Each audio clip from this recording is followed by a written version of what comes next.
Coming up on today's episode of The Traction Show. Any B2B product does only three things, right? It either helps you increase revenue, it either helps you decrease cost, or it helps you manage risk.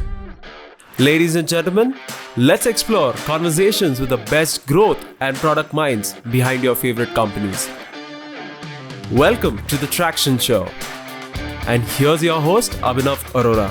Abhinav, the stage is yours. Howdy, good folks. Welcome to yet another episode. Today I have with me Ravi Kaushik. Ravi is a software salesperson. He's been in the sales. He's been in software sales, SaaS sales for the last 10 years. Yeah. He's been across companies. He's currently the part of Stripe, Southeast Asia, as well as India team. He's going to talk about how can you royally fuck up your sales career. Absolutely. Hi Ravi, how are you so qualified in fucking up your career? I think after spending 10 years in all kinds of startups, mid-market and enterprise companies, I think the short way to learn is to fail. And I'm hoping your listeners don't have to do that. Okay. And they can look at the various ways in which I have failed and hopefully avoid those mistakes. But people should be able to make mistakes, no? Make smarter mistakes. Absolutely. I think the thought process is what Warren Buffett's partner Charlie Munger says, right? Is always invert a problem. So if you want to know how to be good at something, a great way to start is think of how to be bad at something and then avoid those things, right? Ooh. That doesn't mean you're going to end up avoiding them, but at least you're aware. Is this pre-mortem mindset something that you apply to your career as well? Have you applied it? Yes, okay. Absolutely. Tell me the fuck-ups that you've avoided and fuck-ups you ran headstrong into. Yeah, I think the simplest thing is before I entered the Indian startup ecosystem, I was part of these large companies, National Instruments, Amazon. Mm-hmm. And my evaluation of a founder of joining a startup would be, is founder intelligent plus nice person, right?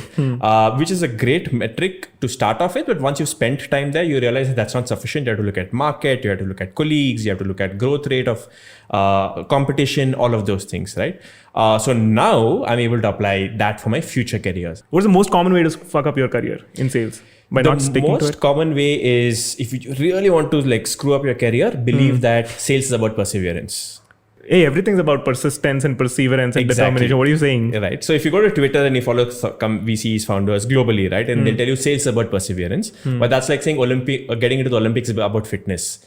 Yes, but it's not enough. That was true in the 1970s and the 80s, where there was massive information asymmetry. That's not true anymore. We have to leave that mindset behind, where you just need somebody who has dogged persistence.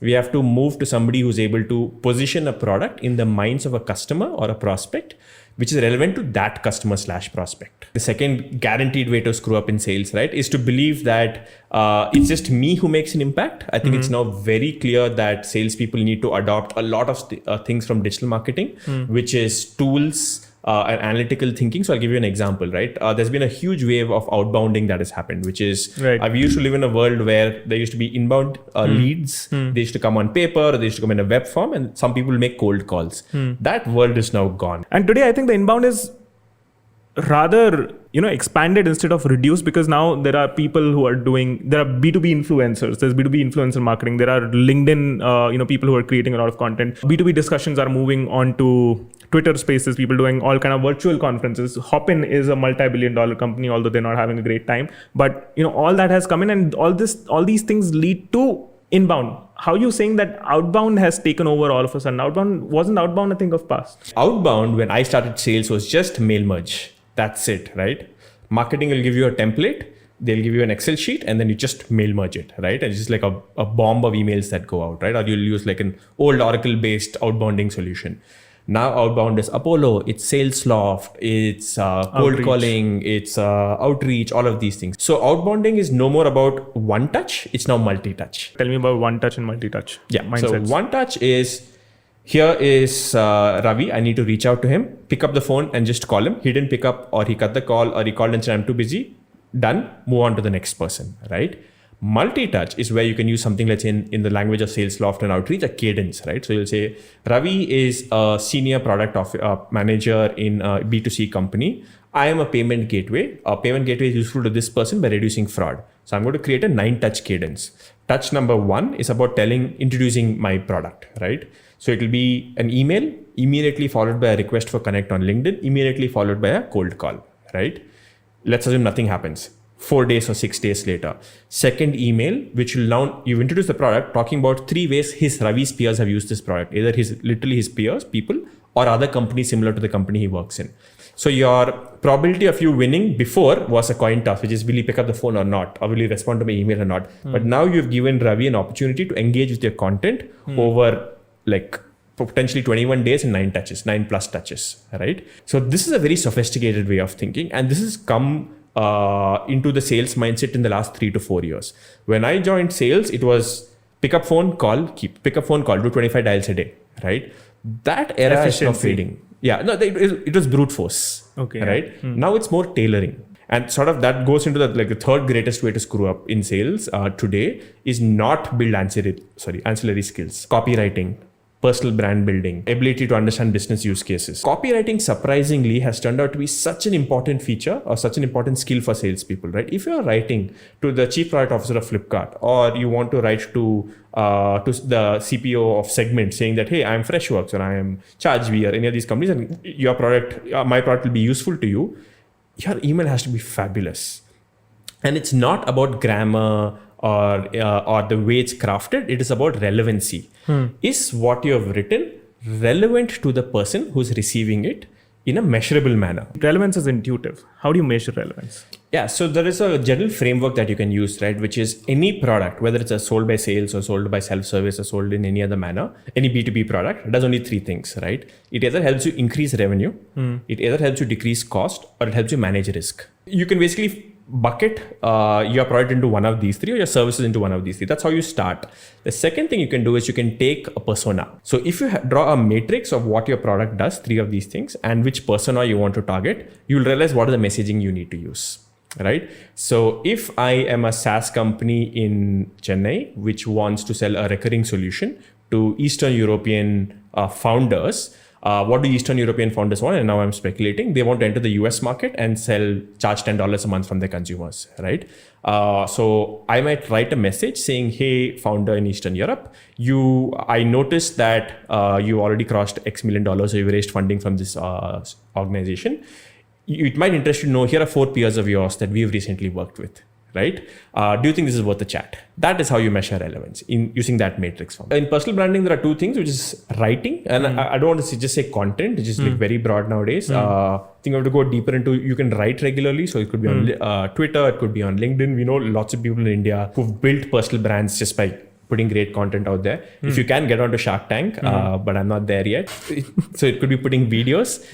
It could be engaging in the local ecosystem by doing podcasts, by turning up at conferences, all of those things. I have no idea what any of the founders who've recently exited by selling their companies are doing. But if they just reach out to me, I'm building a new SaaS solution, you want to talk to me, I'm going to talk to them. Even if what they're doing sounds irrelevant to me.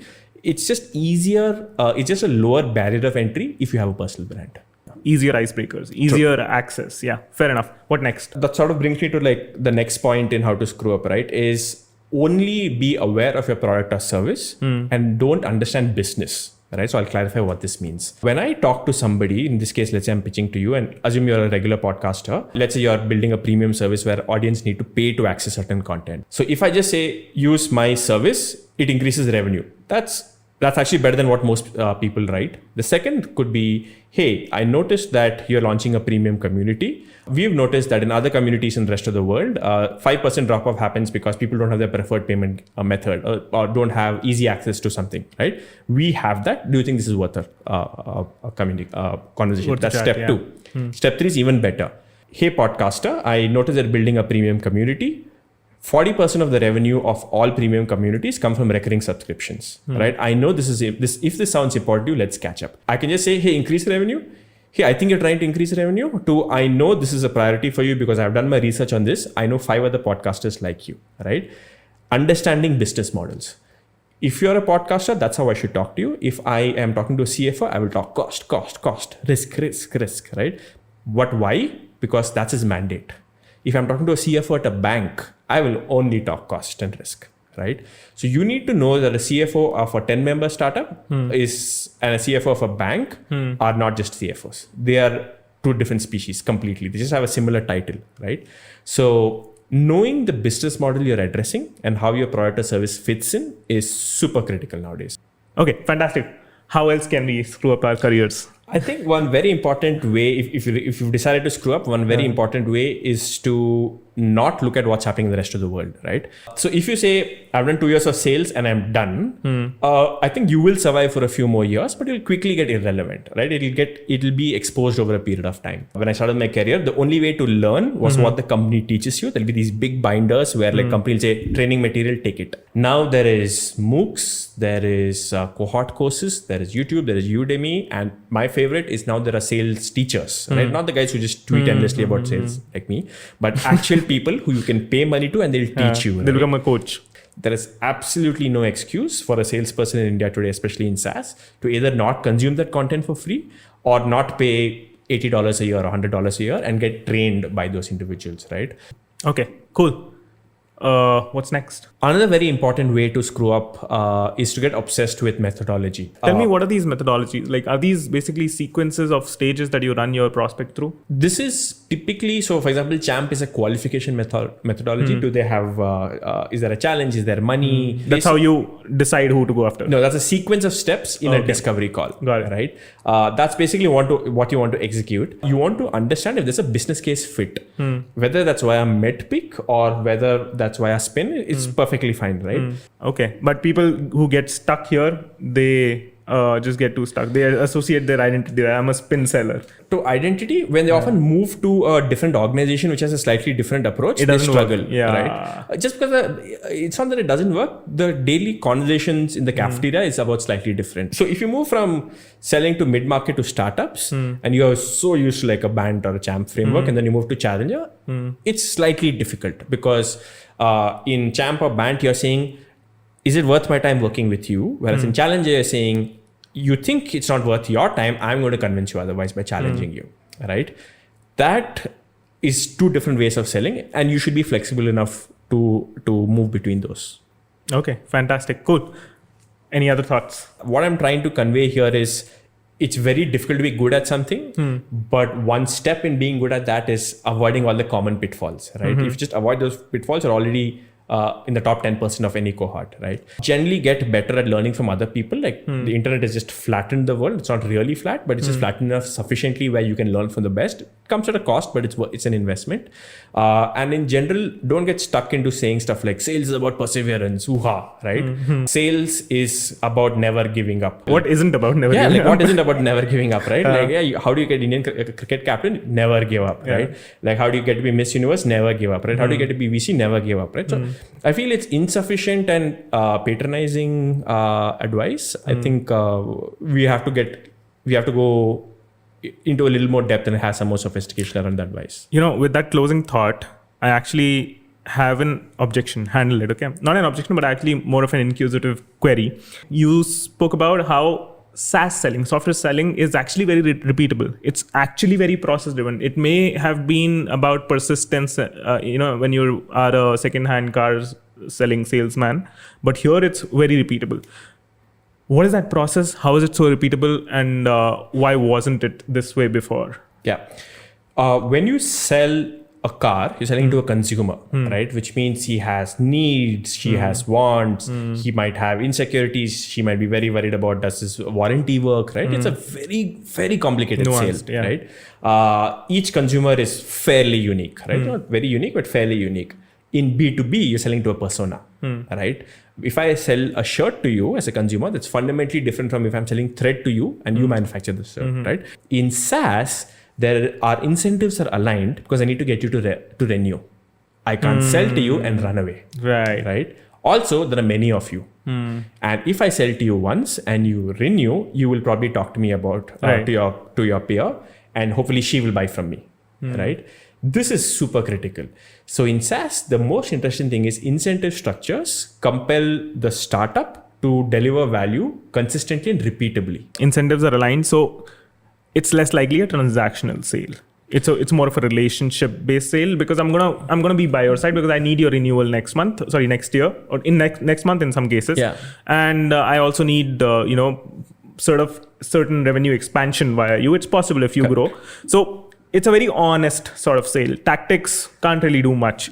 But how does that make it repeatable? And how does that make other sales not as repeatable? Yeah, so it makes it repeatable because SaaS is global on day one, right? Let's take two extreme examples. I create a CRM, just like anybody can use it. It's a mobile CRM, right? So it can be used by a power station, it can be used by a startup, it can be used by anybody. Versus I sell saris on MG Road, right? The only people walking past can purchase from me. That is a repeatable part. Because it's inherently global, the product can be inherently sold multiple times in different languages with some refinement. Got it. Fantastic.